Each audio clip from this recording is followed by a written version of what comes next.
Again later.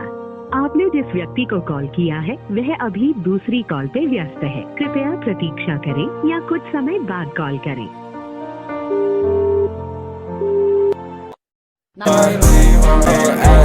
Như thứ yang Ya ka em Khi ít nên em yang du hin chua